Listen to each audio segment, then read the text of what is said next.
qu'est-ce que la dîme? Ça va dans une petite enveloppe. Mais où va-t-elle après cela? Et à quoi sert-elle?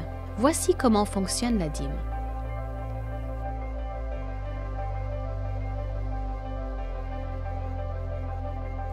Alors que les offrandes désignées pour le budget d'église locale restent dans l'église locale, tout ce qui est marqué comme dîme passe à la conférence locale.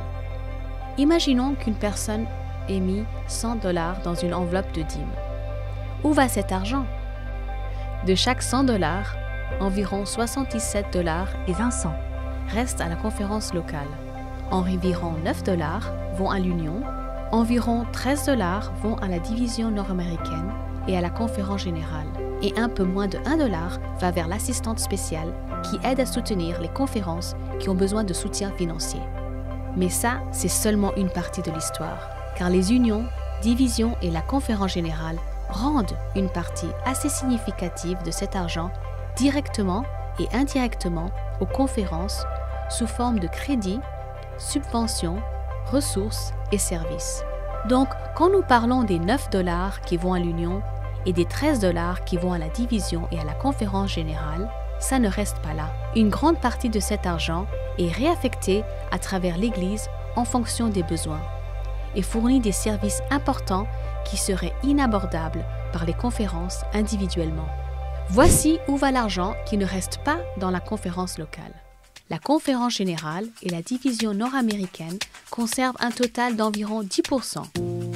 L'Union conserve environ 7%. Et environ 4% est réaffecté au système local à partir de la conférence générale et la division nord-américaine. Environ 2% sont réinvestis dans l'écosystème de l'Union et près de 1% est réservé aux conférences qui ont besoin d'une aide spéciale. Avec tout ceci en tête, la conférence conserve ou se voit réaffecter 83% de toutes les dîmes, tandis que l'Union, la division nord-américaine et la conférence générale en conservent environ 17%. En résumé, cela signifie que sur 100 $, les unions, la division nord-américaine et la conférence générale ne conservent environ que 17 $, soit 17% de la dîme brute. Pourtant, la complexité est encore plus grande. Chaque conférence a de grands besoins et il n'y a pas toujours suffisamment de ressources pour tout le monde. Et c'est là ce qu'il y a de miraculeux dans le système de la dîme adventiste. Les grandes conférences ont plus de ressources.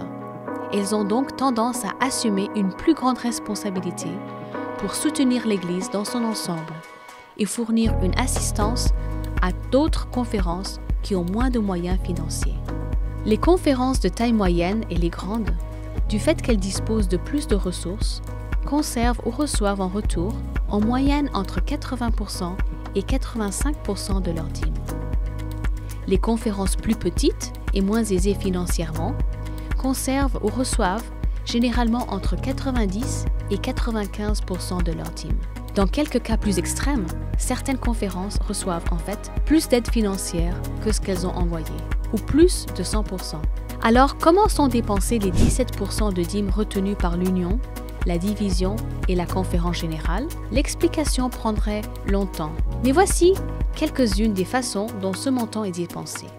Publication, traitement et déploiement de missionnaires, services juridiques, services de liberté religieuse, dons planifiés et services de fiducie, gestion des risques et assurances, investissement, Advent Source, ADRA, service communautaire adventiste, service aux aveugles, ministère d'aumônerie, développement des ressources comme l'école du sabbat, des ministères de la jeunesse, l'intendance, l'accréditation de l'éducation, services de formation continue, comptabilité et audit, services de dons en ligne, e-Adventist, hébergement de données, site web fourni aux églises et aux écoles, développement de programmes d'éducation adventiste, soutien aux séminaires, soutien universitaire et les ministères des médias.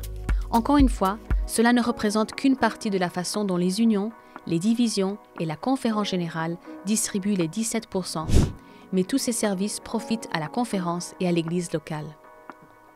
Si les unions, les divisions et la conférence générale n'existaient pas, chaque conférence devrait faire face à la tâche impossible de payer individuellement ses services. Dans la plupart des cas, les conférences devraient choisir ce qu'elles peuvent se permettre et dans de nombreux cas, elles ne pourraient pas assurer les services nécessaires et seraient en danger de fermeture. C'est vrai, la structure financière et l'écosystème de l'Église sont compliqués, mais Dieu les a mis en place de façon à ce qu'ensemble, nous soyons plus forts. Collectivement, les forts soutiennent les fragiles. Grâce à des économies d'échelle et à la mise en commun de ses ressources, l'Église, grâce à la providence de Dieu, fournit une multitude de services aux membres et à la communauté mondiale, ce qui serait autrement impossible.